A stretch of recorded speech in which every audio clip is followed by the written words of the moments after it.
Hey guys, അപ്പോൾ ഇന്ന് ഞാനൊന്ന് ഹെയർ കട്ട് ചെയ്യാൻ പോവാണ്. കട്ടൻ ബാങ്ക്സ് ചെയ്യാനാണ് ഉദ്ദേശിക്കുന്നത്. ഇത് കുറേ നാളായിട്ടുള്ളൊരു ആഗ്രഹമാണ്, സ്വന്തമായിട്ടൊന്ന് ഹെയർ കട്ട് ചെയ്ത് നോക്കണമെന്ന്.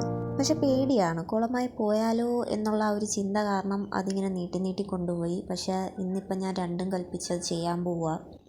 പിന്നെ ഓൾറെഡി എനിക്ക് കുറച്ച് ബാങ്ക്സ് ഉണ്ട് ഫ്രണ്ടിൽ. അത് പക്ഷേ ഞാനതിൽ തൃപ്തയല്ല. എനിക്ക് സൈഡിലും കൂടെ കുറച്ച് ലെയേഴ്സ് വേണം. കുറച്ചുകൂടെ ഷോർട്ടായാൽ കൊള്ളാമെന്നാണ് തോന്നുന്നത്. പിന്നെ ഇത് കട്ട് ചെയ്യുന്നത് എങ്ങനെയാണെന്നൊക്കെ ഞാൻ യൂട്യൂബിൽ കുറേ സെർച്ചാക്കി നോക്കി. ഇതിൻ്റെ കുറേ വീഡിയോസ് കണ്ടു. അവസാനം എനിക്ക് കുറച്ച് സിമ്പിളായിട്ട് തോന്നിയത് ദാണ്ട് ഈ വീഡിയോയിൽ ചെയ്യുന്നതാണ്. എനിക്ക് ഈ വീഡിയോ ഒരുപാട് ഇഷ്ടപ്പെട്ടു. അവർ കട്ട് ചെയ്യുന്ന രീതിയും എനിക്ക് ഇഷ്ടപ്പെട്ടിട്ടുണ്ട്. അപ്പോൾ അതേപോലെ ആണ് ഞാനും കട്ട് ചെയ്യാൻ തീരുമാനിച്ചിരിക്കുന്നത്. അപ്പോൾ ഫസ്റ്റ് നമ്മുടെ ഹെയർ ഒന്ന് വെറ്റ് ചെയ്യണം. വെറ്റ് ഹെയറിൽ കട്ട് ചെയ്യുന്നതായിരിക്കും കുറേ കൂടെ ബെറ്റർ. ഇന്ന് പിന്നെ എൻ്റെ ഹെയർ വാഷ് ചെയ്യുന്ന ഡേ ആണ്, അതുകൊണ്ട് തന്നെ വാഷ് ചെയ്തിട്ട് വരാം. ഓക്കെ, അപ്പോൾ നമ്മൾ ഹെയർ വാഷ് ചെയ്ത് എത്തിയിട്ടുണ്ട്. ഇനിയിപ്പോൾ കട്ടിങ്ങിലേക്ക് കടക്കാൻ പോവുകയാണ്. അപ്പോൾ ആദ്യം തന്നെ ഞാൻ എൻ്റെ ഓൾറെഡി കട്ട് ചെയ്തേക്കുന്ന ലെയേഴ്സ് കണ്ടുപിടിച്ചു. എന്നിട്ട് അവിടുന്ന് ആ ലെയേഴ്സിൻ്റെ ആ ഒരു അളവനുസരിച്ചാണ് പിന്നെ അങ്ങോട്ടുള്ള ലെയേഴ്സും ഞാൻ ചെയ്തത്. പിന്നെ ആ വീഡിയോയിൽ ഞാൻ കണ്ടത് പ്രകാരം ഇതുപോലെ ഇങ്ങനെ ട്രയാങ്കുലർ ഷേപ്പിൽ വേണം നമ്മുടെ ഹെയർ കട്ട് ചെയ്യാൻ എടുക്കാനായിട്ട്. പക്ഷേ ഫസ്റ്റ് ടൈം ആയതുകൊണ്ട് തന്നെ ഞാൻ ഇത് ഒരുപാട് സ്ട്രഗിൾ ചെയ്തു. പിന്നെ ഇതുപോലെ ഒന്ന് ട്വിസ്റ്റ് ചെയ്തിട്ട് എത്ര ഷോർട്ടാക്കണോ അത്രയും വെച്ച് നമ്മൾ ഷോർട്ടാക്കി കട്ട് ചെയ്ത് കൊടുക്കണം. ആദ്യം നല്ല ഷോർട്ടാക്കി വെട്ടണമെന്നൊക്കെയാണ് തീരുമാനിച്ചിരുന്നത്. പക്ഷേ കട്ട് ചെയ്ത് തുടങ്ങിയപ്പോഴാണ് ഇതിൻ്റെ ബുദ്ധിമുട്ട് മനസ്സിലായത്.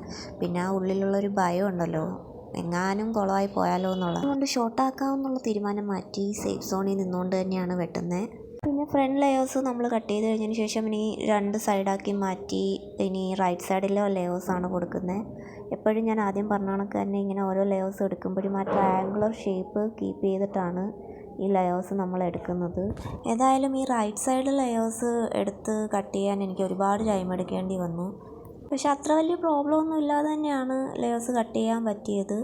പിന്നെ ഇത് നമ്മുടെ ഫസ്റ്റ് ടൈം അല്ലേ, നമ്മളൊരു പ്രൊഫഷണൽ ഒന്നും അല്ലല്ലോ. അതുകൊണ്ട് തന്നെ അതിൻ്റേതായ പ്രോബ്ലംസും സ്ട്രഗിളും ഒക്കെ ഉണ്ട് ഈ ഹെയർ കട്ട് ചെയ്യുമ്പോൾ.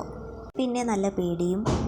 അതുകൊണ്ട് തന്നെ കുറച്ച് ടൈം എടുത്ത് നല്ലപോലെ ശ്രദ്ധിച്ച് കട്ട് ചെയ്യുന്നത് തന്നെയാണ് നല്ലതെന്നാണ് എനിക്ക് തോന്നിയത്. അങ്ങനെ ഒരുവിധം റൈറ്റ് സൈഡ് നമ്മൾ റെഡിയാക്കി എടുത്തിട്ടുണ്ട്. ഏകദേശം ഇതുപോലൊക്കെയാണ് വന്നത്. കട്ട് ചെയ്തെടുത്തപ്പോഴത്തേക്കും ഞാൻ സാറ്റിസ്ഫൈഡ് ആണ്, എനിക്കിഷ്ടപ്പെട്ടു. പിന്നെ ഈ ഒരു സൈഡ് കട്ട് ചെയ്ത് കഴിഞ്ഞപ്പോഴത്തേക്കും കുറച്ച് പേടിയൊക്കെ മാറി, ഒരു കോൺഫിഡൻസ് ഒക്കെ വന്നു. അതുകൊണ്ട് തന്നെ നെക്സ്റ്റ് സൈഡിലോട്ട് ഞാൻ മൂവ് ചെയ്തു. ഈ ലെഫ്റ്റ് സൈഡ് കട്ട് ചെയ്യാൻ തുടങ്ങിയപ്പോഴത്തേക്കും കുറച്ചും കൂടെ ഈസി ആയിരുന്നു. ഒരുപാട് കഷ്ടപ്പെടേണ്ടി വന്നില്ല, പെട്ടെന്ന് തന്നെ കട്ട് ചെയ്ത് തീർന്നു.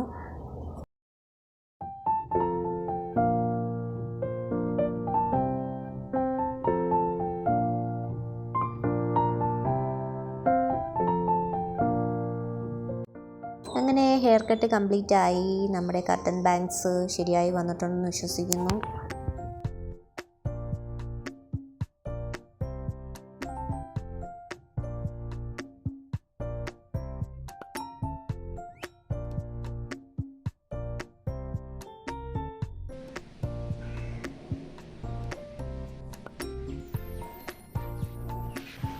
ഒന്ന് സ്റ്റൈൽ ചെയ്ത് നോക്കിയാണ് എങ്ങനെയായിരിക്കും മുടി കെട്ടി വയ്ക്കുമ്പോൾ ഇത് കാണാനെന്ന്.